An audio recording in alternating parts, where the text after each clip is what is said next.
¿De dónde proviene la guerra, violencia, intolerancia en los seres humanos? Esta es una pregunta que cada vez toma más fuerza en la sociedad contemporánea. Temas como el racismo, bullying, violencia doméstica, asesinatos múltiples son cada vez más frecuentes en los medios de comunicación. ¿Cuál es su causa? Ciertamente es una pregunta que han intentado responder varias disciplinas como la sociología, psicología, antropología, entre otras. Las respuestas que ellas nos han dado no incluyen, por supuesto, una sola causa, sino múltiples de hecho. Pero en su inmensa mayoría tienen que ver prioritariamente con el entorno, ya sea de tipo social, familiar, cultural, e incluso predisposiciones de tipo genético.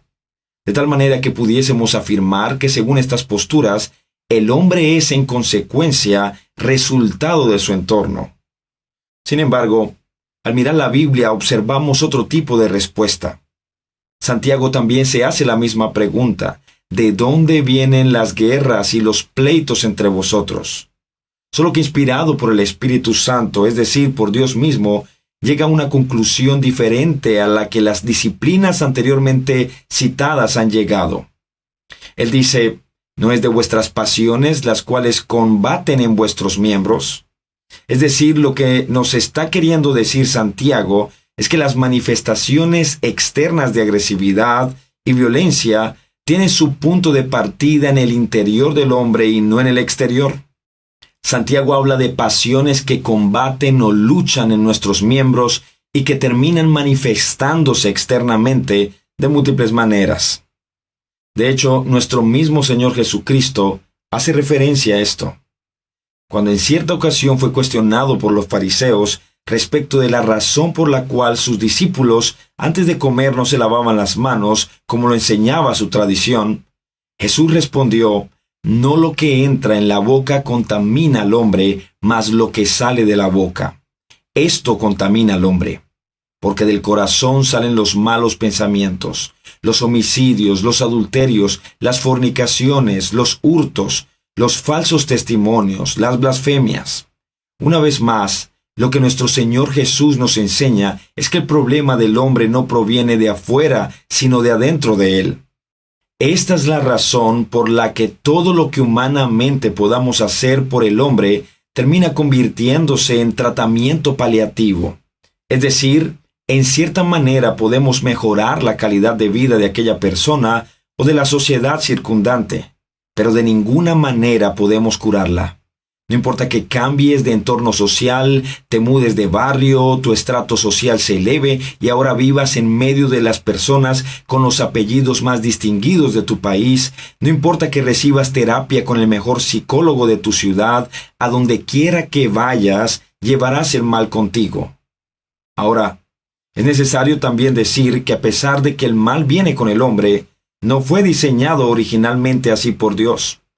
Salomón nos dice que Dios hizo al hombre recto, pero ellos se buscaron muchas perversiones.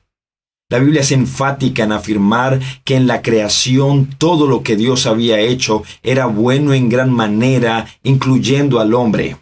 Sin embargo, en el capítulo 3 de Génesis, se nos muestra la introducción de un elemento corruptor de la naturaleza humana como lo es el pecado. La comunión entre Adán y Eva hasta el momento se había llevado a cabo en los mejores términos. Sin embargo, una vez pecan, se empiezan a evidenciar las consecuencias de su pecado. Adán culpa a su mujer de su pecado. El primer hijo de esta pareja, es decir, Caín, termina matando a su hermano menor.